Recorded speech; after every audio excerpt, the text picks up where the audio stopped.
Let's make caramel Killian Krunch brownies. You will need a bag of Killian Korn, flour, cocoa powder, sugar, melted butter, eggs, vanilla extract, sea salt, caramel, and chocolate sauce.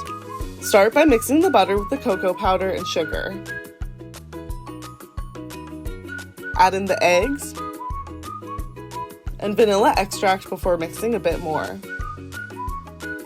Lastly, mix in the flour before pouring the batter into a greased pan.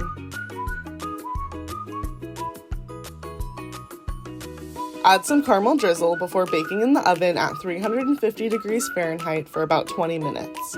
Once it's baked and still warm, press in enough Killian Korn to cover the brownies. Top off with some caramel, a chocolatey drizzle, and some sea salt. Enjoy!